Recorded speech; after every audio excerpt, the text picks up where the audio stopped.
Money ma'am from Ambigro institute. तो last video में हम लोगों ने डिस्टेंस और डिस्प्लेसमेंट के बारे में डिस्कस किया था कि how your distance is different from your displacement. आज की वीडियो में हम सेम उसी टाइप का टॉपिक लेके आए जहाँ पे हम लोग इसके डिफरेंस को समझेंगे कि आपके पास में क्या डिफरेंस है रिफ्लेक्शन एंड रिफ्रैक्शन में।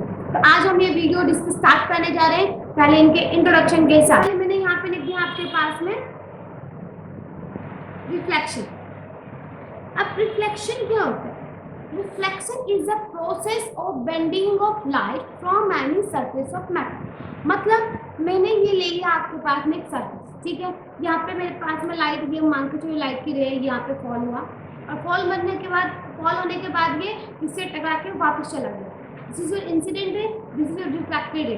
तो ये जो प्रोसेस था जहाँ पे लाइट आपके सरफेस के साथ टकरा के वापस गया, this is called your reflection.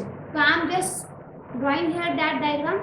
ये मैंने ले लिया आपके पास में कोई भी सरफेस, इसका नाम दे दो आप mn, ठीक है। यहाँ पे ये कोई भी रे आपके पास में इंसिडेंट हुई और यहाँ पे ये रे आपके पास में टकरा के वापस चली गई, ठीक है।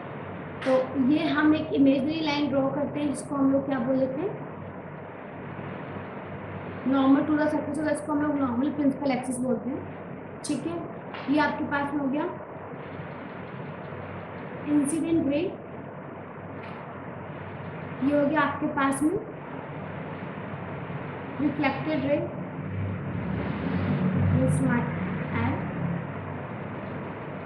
ठीक है। तो जब भी आप इसका एक रे डायग्राम बनाएंगे, in that case you need to mention the direction, okay. तो रिफ्लेक्शन तो आप समझ गए कि जब भी लाइट आ रही है किसी भी सरफेस से टकरा के वापस चले जा रही है, उस सरफेस पर पेनिट्रेट नहीं कर पा रही, सरफेस के अंदर नहीं जा पा रही है, बस उससे टकरा के वापस चली गई, तो वो आपके पास में रिफ्लेक्शन हो गया।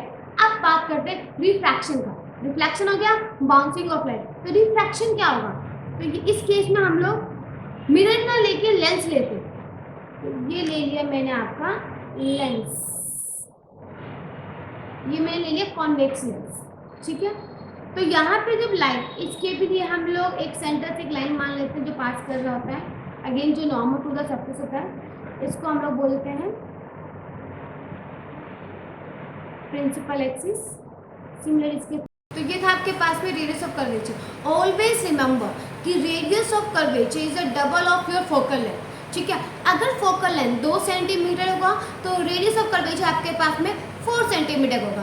अगर फोकल लेंथ 3 सेंटीमीटर का होगा तो रेडियस ऑफ कर्वेचर आपके पास में 6 सेंटीमीटर का होगा। In short, for finding the radius of curvature you need to multiply your focal length with 2।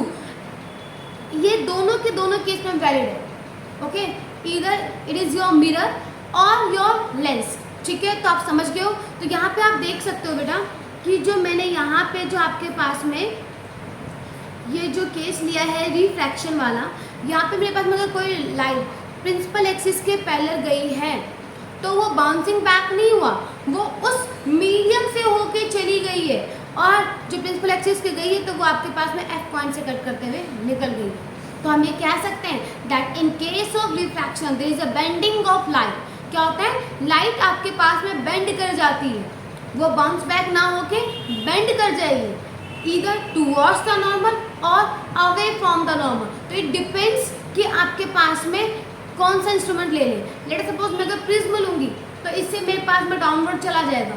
अच्छा, ये लाइट के नेचर पे भी डिपेंड करेगा आपके पास में। तो मैंने क्या बताया, रिफ्लेक्शन जब वो इस सरफेस से टकरा के वापस चला जाएगा, और बताया रिफ्रैक्शन जब वो लाइट मेरे पास में इस मीडियम से होके, इस ग्लास वाले मीडियम से होके जाएगा, इसको हम लोग प्रिज्म कहते हैं। जब इससे होके जाएगा आपके पास में तो बेंडिंग ऑफ लाइट हो जाएगा, उसका पाथ डाइवर्ट हो जाएगा, that is called your refraction. यहाँ तक क्लियर है आपका? डन। तो रिफ्लेक्शन क्या हुआ? The process of bouncing back of light. और रिफ्रैक्शन क्या हुआ? The process of bending of light. यहाँ पे बेंड क्यों हो रहा है? Because we are having the 2 different medium. 2 different medium में अलग अलग डेंसिटी थी, अलग अलग डेंसिटी होने के कारण वो बेंड हुआ है। But in the case of the reflection, वहाँ पे लाइट को आगे पास होने के लिए स्पेस ही नहीं मिला, एक सरफेस से टकराया और टकरा के वापस आ गए। डन, बस यही था आज के वीडियो में रिफ्लेक्शन एंड रिफ्रैक्शन। मैं वापस से रिपीट कर रही हूँ, रिफ्लेक्शन जब सरफेस से टकरा के वापस आ गया है, और रिफ्रैक्शन जब वो आपके पास में उस दूसरे मीडियम से होके जाएगा, और मीडियम बदला, डेंसिटी बदली, डेंसिटी बदला, लाइट का जो था पाथ वो डाइवर्ट हुआ, तो वहाँ पे हम लोगों ने उसको नया नाम दे दिया, that is refraction. Thank you so much. I'm Mani ma'am from Ambigro Institute. Thank you so much. Have a nice day.